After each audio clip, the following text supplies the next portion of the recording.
பண்டைய உலகின் ஒரு தொலைவான மூலையில் செழுமையான காடுகள் மற்றும் அமைதியான ஆறுகளின் மத்தியில் ஒரு கோவில் அமைந்திருந்தது.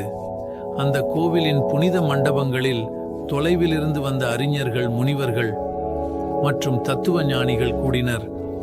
அங்கு நீரின் போலே ஓடும் நீண்ட தாடியுடன் விண்மீன்களின் ரகசியங்களை கொண்ட கண்கள் உள்ள மதிக்கப்படுகிற முனிவர் மாஸ்டர் லாவோ வாழ்ந்தார்.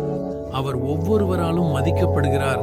அவர் வழிகாட்டியவராக உள்ளவர்கள் அறிவை தேடும்போது கோவிலின் குடியிருப்பாளர்கள் தங்களின் மூத்தவர்களின் அறிவை உறிஞ்சுவதற்காக ஆர்வமுள்ள இளம் மாணவர்களாக தன்னைத்தானே பாதுகாக்கும் பயணத்தில் ஈடுபட்டனர்.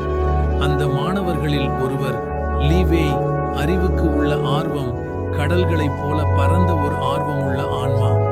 கோவிலில் காலடி வைத்த தருணத்திலிருந்து லீவே அவரை சுற்றியுள்ள கற்றலின் ஆழத்தால் கவரப்பட்டார். மாஸ்டர் லாவோவின் கற்பிப்பின் கீழ் லீ வேய் பண்டைய உரைகளை படித்தார், கணிதம் மற்றும் விண்வெளியியல் ரகசியங்களில் ஆழ்ந்தார் மற்றும் இருப்பின் இயல்பை பற்றிய சிந்தனையில் ஈடுபட்டார்.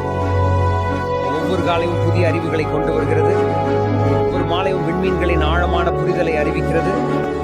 ஆனால் கோவில் கல்வி முயற்சிகளுக்கான இடமாக மட்டுமல்ல, இது நண்பத்துவம் மற்றும் பரஸ்பர மரியாதையால் கட்டியுள்ள ஒரு சமூகமாகவும்